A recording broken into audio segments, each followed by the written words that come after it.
please welcome to the stage your moderator for the Dolls of Horror podcast, Summer Flynn. Thank you. Okay, now just like we practiced, right?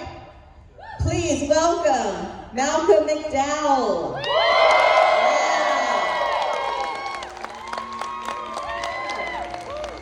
Standing ovation right there.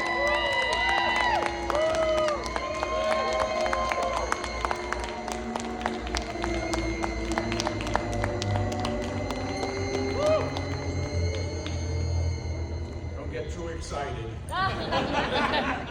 We love you, though. Well, We do. thank you.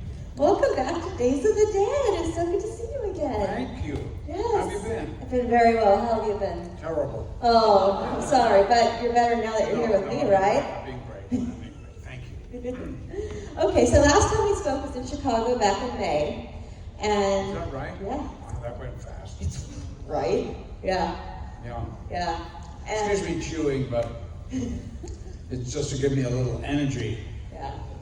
And that was a wonderful time, but I got some more fun questions for you, okay? Oh, great. Okay, Yeah. fire away. Yeah, okay, so first of all, as a dancer myself, one of my favorite things that you have ever done was The Company, about the Joffrey Ballet in Chicago. Can you tell me about your experiences working on The Company? Well, The Company was the penultimate movie that Robert Altman made.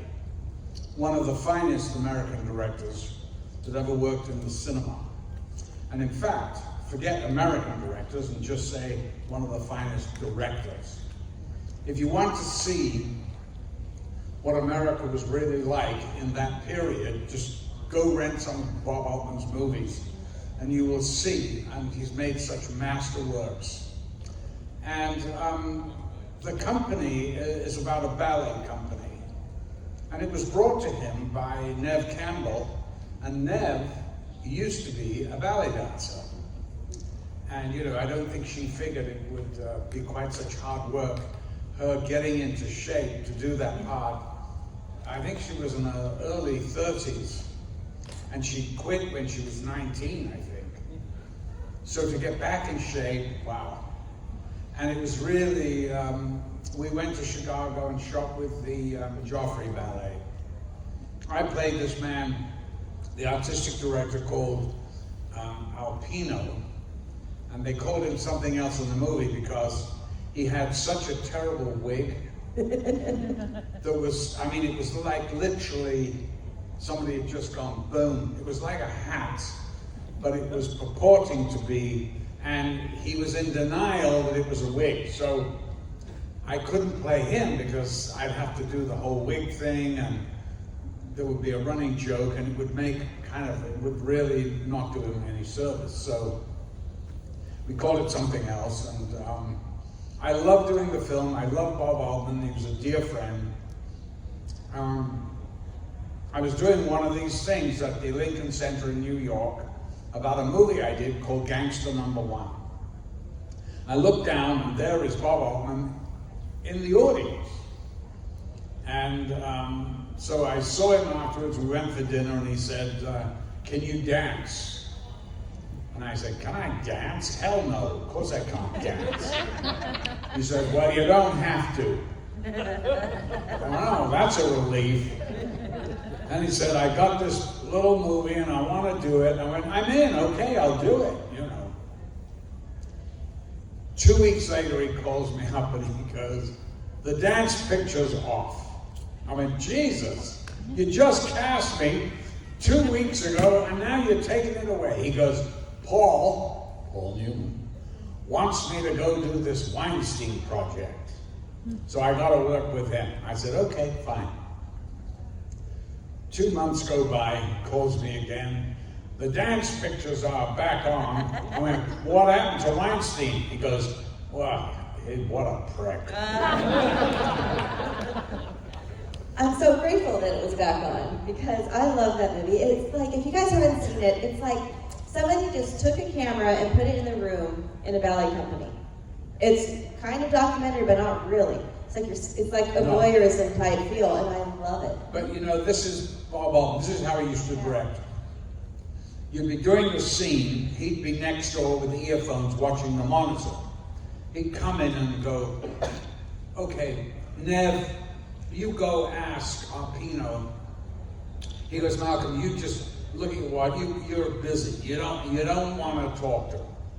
I went, okay, I get it.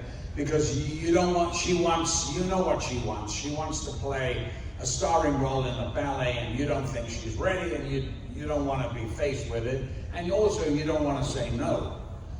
I went, okay. He said, and then, so go to that door, open it, and tell someone you want a cup of tea. Come back, she's on again, go to that door and tell them to shut up.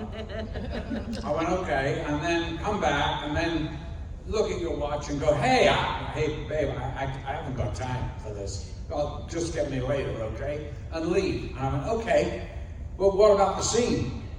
He goes, that is the scene. Amazing. And that was it. And that's why he was such a genius. Because really everything, you get everything without the talking. Yeah. So you never really, she's never says a damn thing, but you know what she wants. And you know by the way I look and act, you know that I don't want to confront her, and I don't want to disappoint her, and also he's a, emotional coward, which was perfect for the part. Mr. Antonelli was an expert at avoiding confrontation in that movie. I think it was Helen Mirren told me in Gosford Park. They were doing this long scene, talk, down a corridor. I think it was with Derek Jacobi. And Bob looks at it and he goes, yeah. And they went, well, what? No, it's good, but he goes, I'll tell you what, why don't you let those dogs through? Have a couple of dogs coming through, and so it completely changed the dynamic of the scene. You don't listen to what's going on, you just see these dogs and they're going like this, oh my God. And the whole scene is about these dogs just running through down this corridor, and it's perfect. And that's Bob All, bless his soul. Genius. Yeah, genius. Another one of my childhood favorites is Time After Time. And we Sweet movie. Yes, and we just lost David Warner not too long ago. Sadly. Yes, and any memories from working on that or working with David? David and I go back a long way to 1965 to the Royal Shakespeare Company at Stratford-on-Avon, where he was a big star. He was playing Hamlet, and it was the Hamlet of his generation. The Beatles' Hamlet. This tall, lanky, thin guy with a big scarf that went down to the floor, rattling off, these soliloquies. And there used to be 300 girls outside the stage door waiting for him. It was nuts. But he was painfully shy. It was where I was the exact opposite. So I was like a mate of his, and we'd come out and he'd see a nice girl that he'd want to have a drink with. I go, just tell me which one, I'll sort it out for you. Oh. And he'd go, the one in the red. I go, oh, excuse me, darling, you, yes. What's your name? Yes, lovely. And is this your friend? Two of you, come on. Mr. Warner would like a drink with you. Yeah, come on, come with me. So he'd end up with the one in red, and I'd end up with a friend. So that was the perfect way to be at Stratford. So, and then we were always friends. He then married the most beautiful girl, a Swedish girl called Harriet, who all the young actors were like, oh my God, how does this ugly guy get this gorgeous girl? It was a question that we kept asking ourselves. In fact, I asked him. He said, well, being above the title, it doesn't do any harm. Right. And so we knew he's the one who introduced me to Pet Sounds. Oh, wow. I know, I remember that distinctly. I went, who are these guys? Yeah. Oh, these guys are good. Yeah. He goes, the Beach Boys from California. I went, Jesus, I didn't think they had any music in California. And because we were so into the Beatles, And then, so I knew him in London, I knew him, and then, you know, I got my big break. And then we worked together in San Francisco, and it was so nice. Really, it was great. It was great. And he's such a great actor. I had such respect for him. I always thought David was one of the best actors of his generation. Amazing guy. And if you see him in just even little parts, he was in Tom Jones, played this character called Blifil. He was so obnoxious in it. He was brilliant. And he truly was one of those kinds of actors that you go and see in a play and you literally couldn't take your eyes off him. And he had this kind of burning energy, you know, that, but very subtle. He was really cool. We'll miss him. Absolutely. Yeah. Okay, so do we have any audience questions? Yes, ma'am. Not to bring up this stinker, but I'm wondering how you came about to be in the Fairy King of R. In what? The Fairy King of R. Was I in that? What's it about? It's this South African filmmaker that. Oh my does- God! Yes. It was made in South Africa. Yes. Weird fucking thing. Okay. Let me tell you about that. The only thing I remember about that is Corbin Burnson. Yes. Now there was this, we were in the studio, bored, sitting there, and I said, Corbin, listen, why don't you climb up that ladder and moon the crew from up there? He goes, okay, fuck it, I'll do it. He gets up the ladder and he took 2 Mars bars with him, shoved them up his ass. And I went, there's a real actor for you. Embellishing the part. And he became a lifelong friend when he did that. And that's all I remember about the movie. Why would you ask about that movie? Riff Tracks made fun of it in one of their Riff Tracks things that they do, and so I've seen it so many times, but with their commentary and jokes over it. Who was in it? I can't remember who was in it. You, I mean, honestly, Corbin, obviously. you and Corbin are the only names in there. The rest of it is strictly the same actors, child actors he worked with in every movie. Oh. I don't even remember the director's name at this point, but Oh God, I don't remember. it was Peak Viewing Productions, and they have all these like really terrible movies like The Little Unicorn, and you're just like, you know. Anyway, so. Stay away from that title. Well, thank you. I've watched like every movie you've done, but the one doing Bomb Blonde Shell, did it give you a different view on what women had went through during that time? Which movie are we talking about? Bomb Blonde Shell? Bomb Blonde Show. Oh, Like, does it give you a different view on how women was treated? Like, is this thing with Nicole Kidman yes. and Charlize Theron? Yes. And where I played Rupert Murdoch? Yes. It was about, the thing of Fox News and all Yeah, that. I was just wondering if it gave you a different view of how women was treated in the industry. I didn't need to be taught by the screenplay Well, I didn't figure you did. to find it was disgusting behavior. Yeah. And I really enjoyed doing that because, they gave me some of these makeup thing, and I wore a piece that went into the mouth and was 2 kind of big jowly things. And I put this thing on and it completely changed the way I looked. It was really amazing. And I thought to myself, God almighty, I wish I'd found out about this years ago. I would have done it. I wouldn't have had to bother acting so much. Let the makeup do the talking. But it was fun playing Rupert Murdoch, doing that accent because he was Australian that lived in England for a long time and then in New York. So the accent was really bizarre. It was, I started after I found out you was in it, and then I like looked up that role and that person, and I learned a lot. So, I mean, you are such a versatile actor. I mean, you go from that to playing Dr. Loomis in Halloween. I mean, you're so versatile. You can just play anything. Well, thank you. I kind of enjoyed doing that part, but you'd have to wait a long time for me to appear, because I think I'm in just the last 20 minutes of the movie. But it was good. Yeah, no, it was a good part.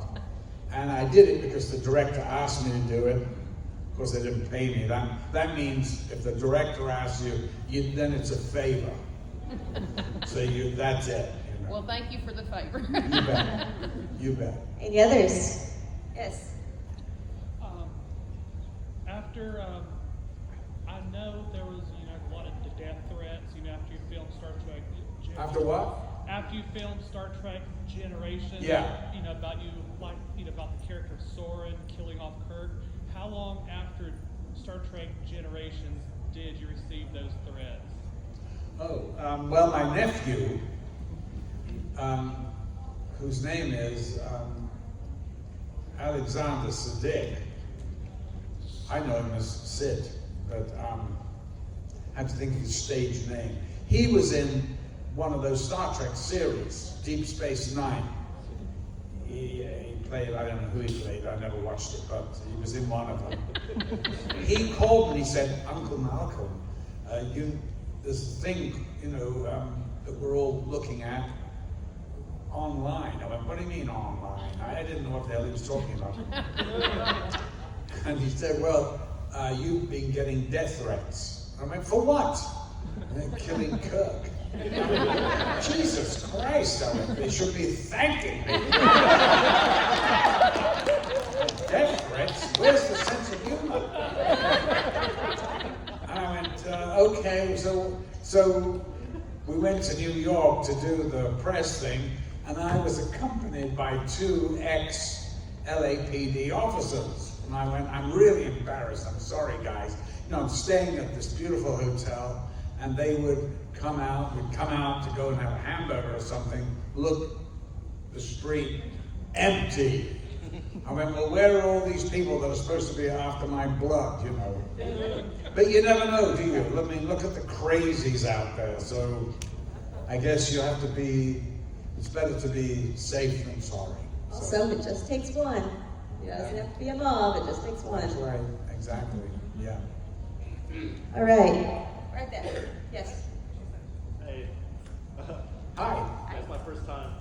I was going to say, I wrote this today. It's a little story. You'll have to speak loudly because I'm a big Mutt and Jeff. Want to come up closer so we can hear you? Yeah, come on closer.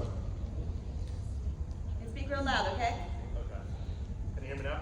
Yeah. Is that better? I was going to say, in 2008, when I was graduating high school, I got caught spray painting a wall, arrested with 3 friends, droogs. We all used to hang out and skateboard, and when I got to the police station, they checked my bag. Other than the spray paint, they found 2 movies, The Warriors and The Clockwork Orange.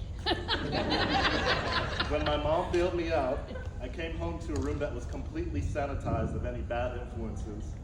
She burned my records. I was cured, all right. I slowly built my collection back, and over the years I noticed punk bands referencing The Clockwork Orange with songs about ultra-violence. Droogs, the Templars, they came out with an album called The Clockwork Orange Horror Show. Major Accident, Clockwork Orange themed band, they came out with Clockwork Heroes. And I remember hearing the Funeral March of Queen Mary as an opening song to American hardcore band Cro-Mags. It made sense to me. How long is this going on? Almost done. Okay. Very well, very well. Okay. It made sense to me that punk music would pay homage to Alex and his Droogs. But I want to ask you, they say life imitates art. So what impact do you believe Alex and the movie as a whole has today? Well, of course, that movie has had an enormous impact. It's hard to gauge how much, because over every single sphere of sort of life, that movie has, in fact, influenced. It's either music, the makeups, punks. It's the grandfather of punk rock. I mean, when it first came out, it's hard to even describe it to you, what the shock it was to the audiences. they were stunned into silence. When I first saw the movie in New York, the first week it opened, I stood at the back, and at the end, nobody moved. Nobody clapped, not a murmur. They sat there in stunned silence. Because this is the first time they'd ever seen anything like it. There'd never been a movie that looked like this. I mean, and by the way, you know, the whites and all that, that was my cricket gear. That's how that came about.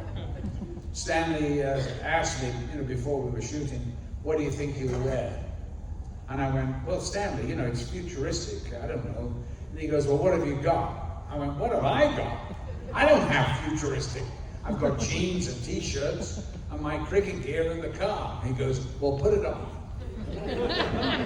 What's this? I went, well, that's a protector. He goes, wear it on the outside. The most iconic costume, one of them.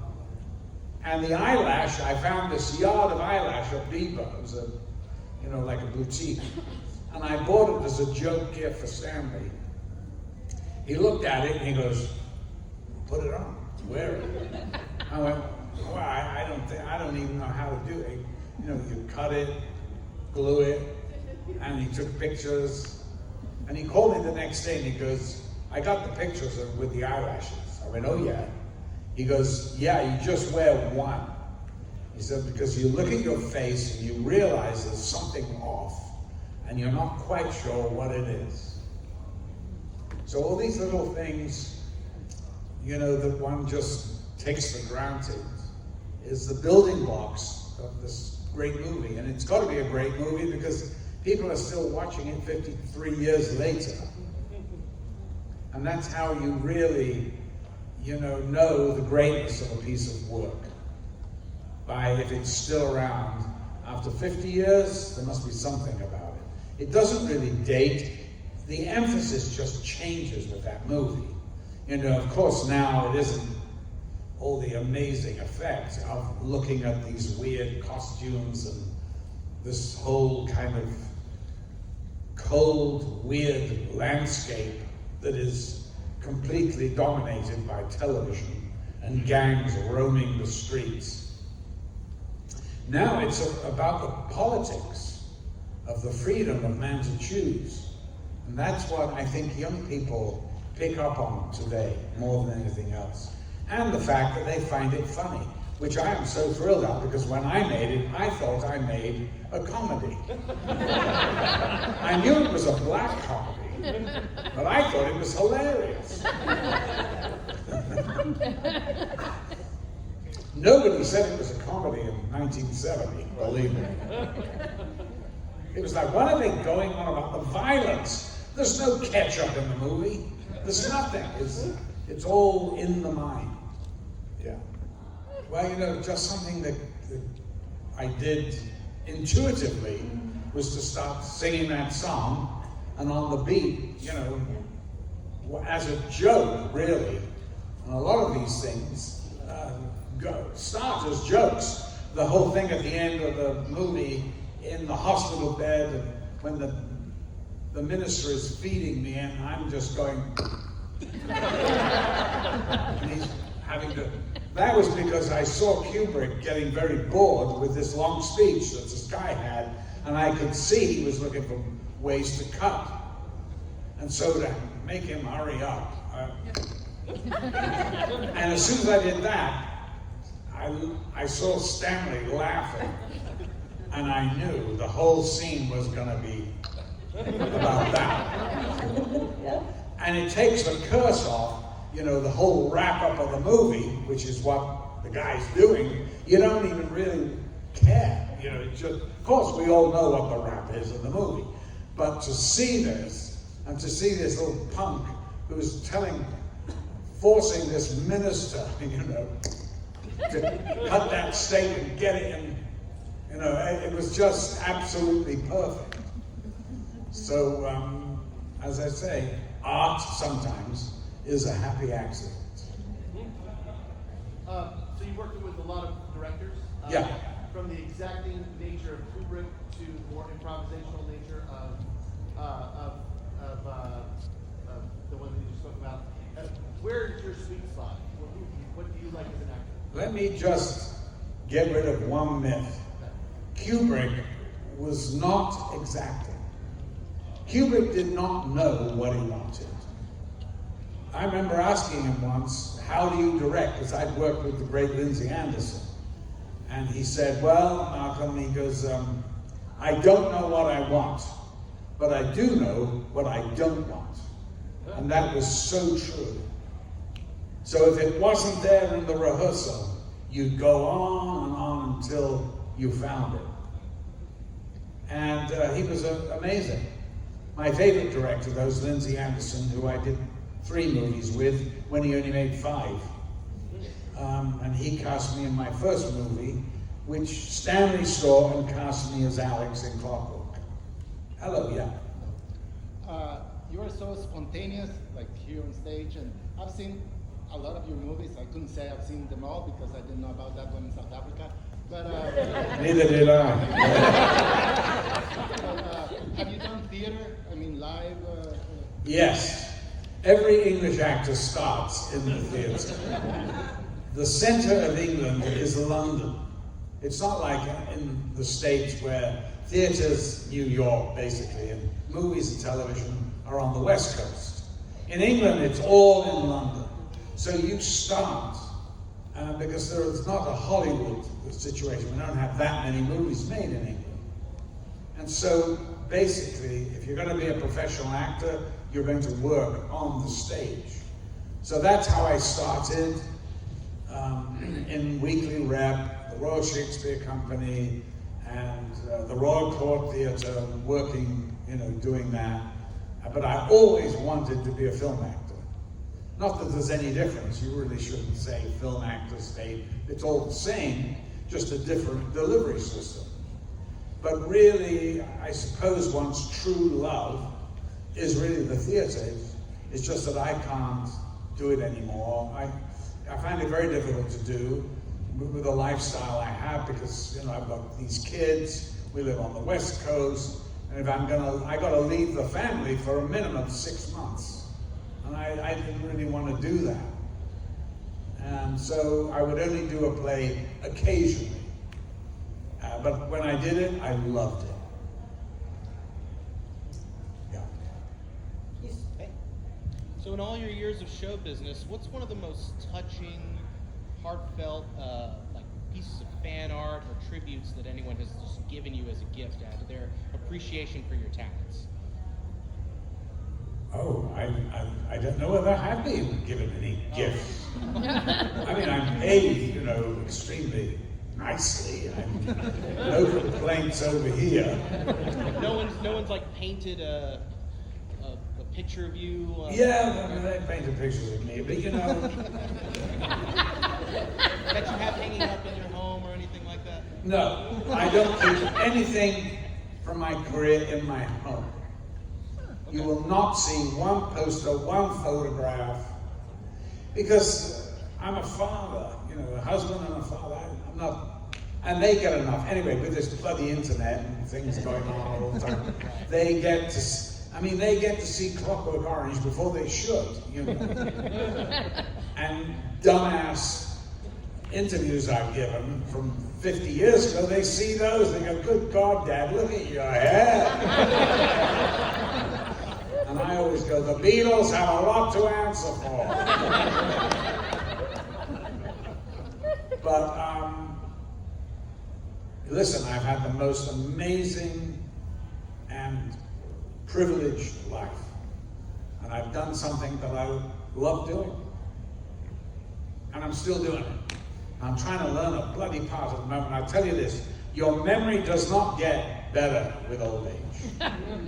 It's a nightmare trying to learn a long part. I'm doing a Western, playing a guy who's got verbal diarrhea. Never shuts up for a minute. But it's a script called Last Train to Fortune. And I was going to do this movie. It's basically about 2 people. I was going to do it with Bill Paxton. Bill was a dear friend, and I love Bill. And it's so tragic, what happened. Well, now I'm doing it. We start shooting in March, and I'm doing it with James Paxton, his son. Yeah, I know. I'm so thrilled. So I'm doing it because of Bill, and James is doing it because it's a good part. I don't know. I said to him, you don't know. You just do your own thing. You're your own actor, which is what I tell my kids. Because now the two younger ones have suddenly decided, I want to be an actor. It's not something you just wake up and go, hey, I want to be an actor. You're supposed to train, Go out and do theater. Get paid £5 a week, $8. Try that for size. Work in moving furniture, which is what I did for 2 years. Moving furniture. I was superb. I could have worked for Mayflower. Is that what they call it here? That's the big furniture removers.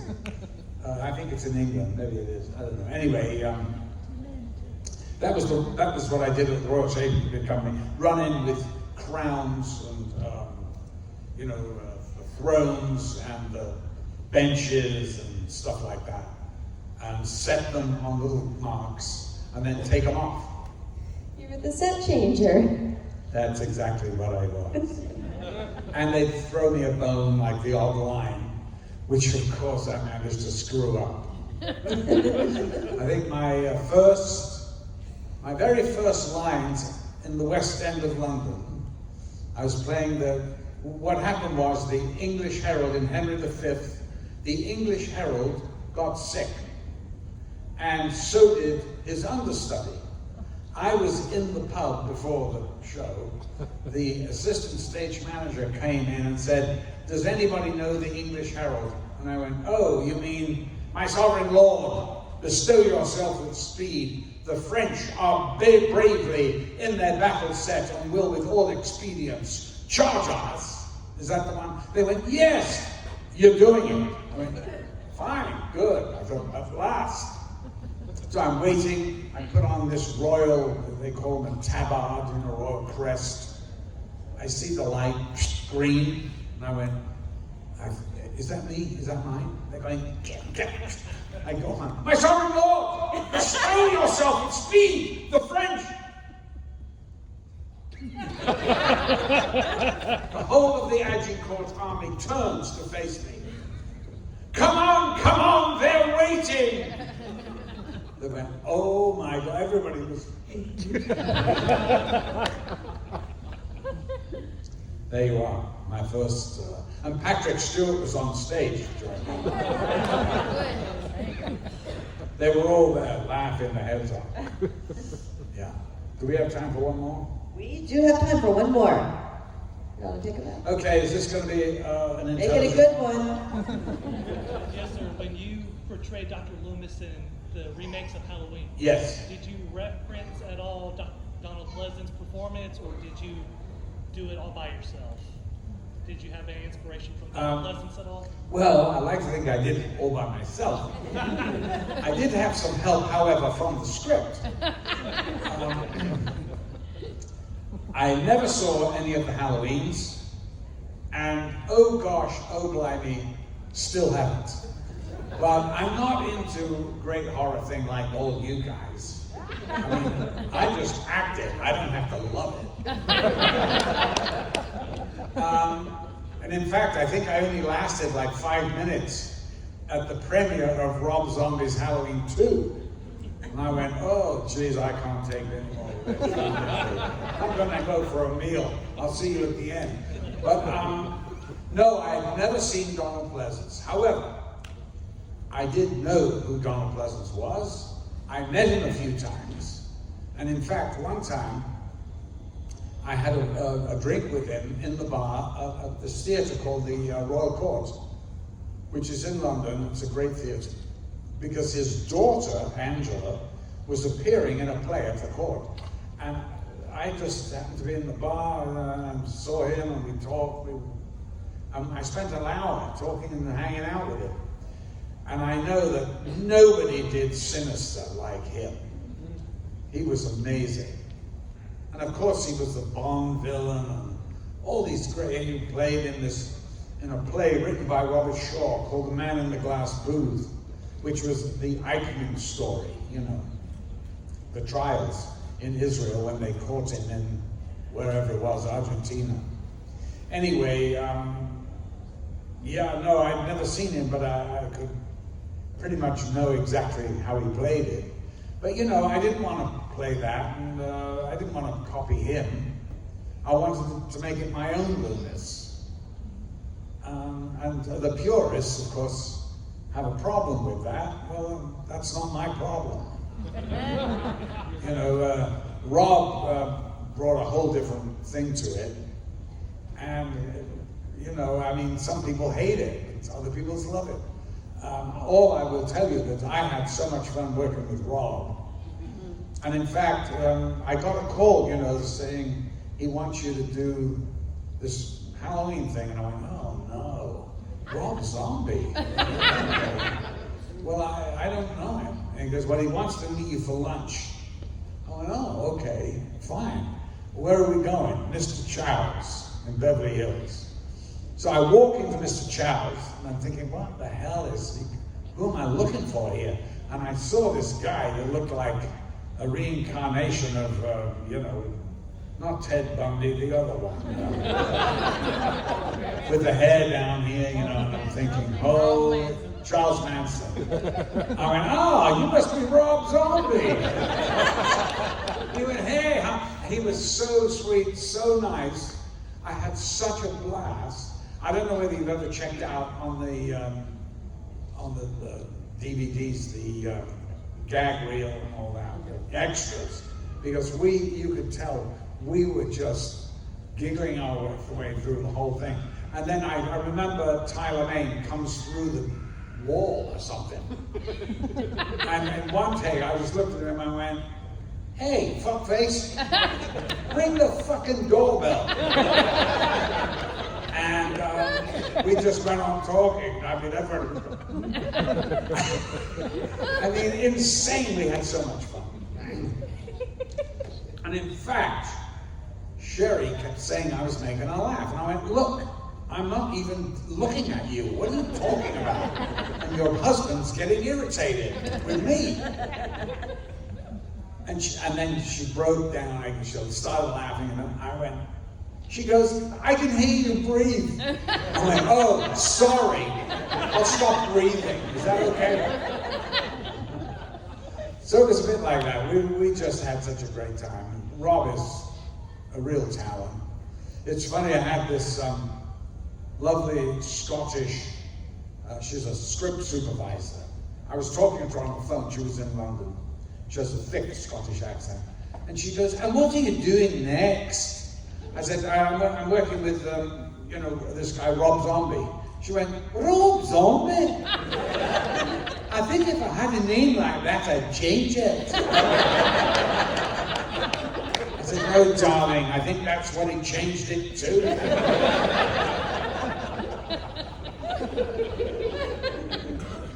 Malcolm, I do have one more rapid question for you, okay? Go ahead. Okay, so you are an inspirational performer and person. I would love to know, what is your philosophy? What's what? Your philosophy. I don't have one. No. I really don't have one. I think, honestly, it's do as to others what you would like done to you. You know, just let individuals be who they are. And, you know, just really try to lead a good life. Don't tread on people because they're going to come back to bite you in the ass. Perfect philosophy. Thanks all for coming. Thank you, Malcolm.